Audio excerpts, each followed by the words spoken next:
भक्ति देवी ने कहा, नारद जी बड़ा सुना है आपके विषय में, अगर आप लोक मुक्त संत हो तो संत का मिलन भगवत मिलन का मार्ग प्रशस्त करता है। संत के मिलने से जीवन में प्रेरणा आती है, संत के मिलने से जीवन में सत्संग आता है। हे नारद जी, मेरा नाम भक्ति देवी है, मैं भगवान के हृदय में निवास करती हूं, भगवान मुझे सदा अपने पास रखते हैं। लेकिन आज मेरी दुर्दशा तो देखो, मैं तरुणी और मेरे दोनों पुत्र ज्ञान वैराग्य वृद्धावस्था को प्राप्त हो गए, मूर्छित हो गए। मेरा मन यहां नहीं लग रहा है। और साची बात कहूं, अगर आप कृपा नहीं करोगे महाराज तो मैं इस भारत देश को छोड़कर चली जाऊंगी, एकदम स्थानम परित्यज्य, मैं नहीं रहूंगी। अब नारद जी की प्रशंसा कर दी महाराज, और सचमुच नारद जी लोक मुक्त संत हैं, और दुनिया में जिन जिनको नारद जी मिले उनको भगवान अवश्य मिलते हैं। पर नारद जी की शरणागति लेने वाली भक्ति देवी उदास कैसे रह सकती है? नारद जी ने कहा, चिंता मत करो, मैं आपके ज्ञान वैराग्य की मूर्छा को दूर करने का उपाय करूंगा देवी। पहले आप बताओ ये हुआ कैसे? भक्ति देवी ने कहा, ये सब कलयुग का प्रभाव है महाराज। मेरे जीवन में इस कलयुग ने नरक मचा रखा है। वृंदावन में आकर मेरा स्वरूप बदल जाता है, पर ज्ञान वैराग्य का स्वरूप बिगड़ जाता है। अरे कलिकाल में इतना दोष था तो राजा परीक्षित ने इसको मार क्यों नहीं दिया? नारद जी कहते हैं, देवी इस संसार में मारना ही अंतिम अस्त्र नहीं है।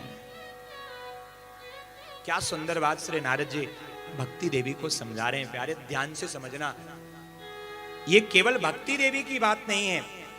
आज का मनुष्य जो छोटी छोटी बात पर मारने मरने को तैयार होता है, जिसके अंदर धैर्यता नहीं है, वो मानव जो चिंतन तनिक भी नहीं करता, चिंता खूब करता है महाराज।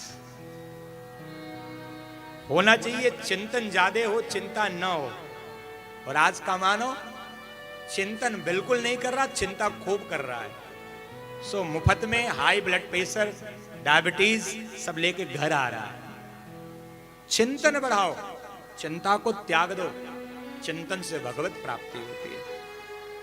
नारद जी ने समझाया, न मया मारणीयोऽयं सारंगैव सारभुक। हे देवी, न मया,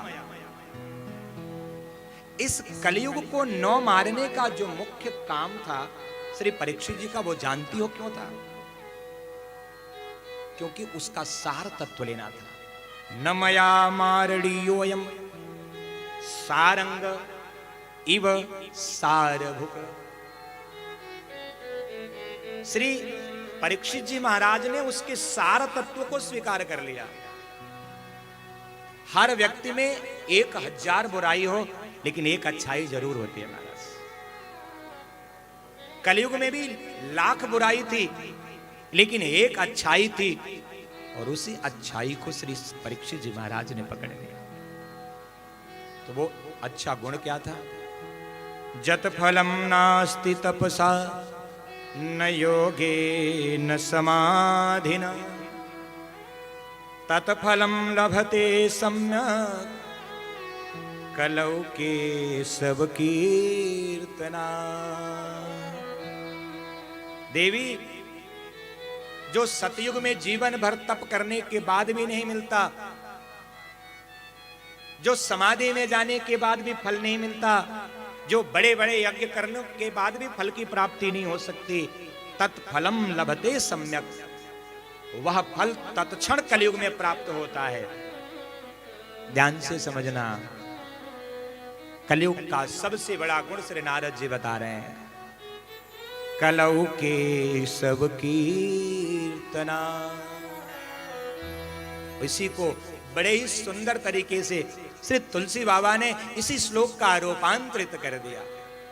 कलयुग केवल नाम आधारा, कलयुग केवल नाम आधारा, कलयुग केवल नाम आधारा, कलयुग केवल नाम आधारा, कलयुग केवल नाम आधारा, कलयुग केवल नाम आधारा, कलयुग केवल नाम आधारा, कलयुग केवल नाम आधारा।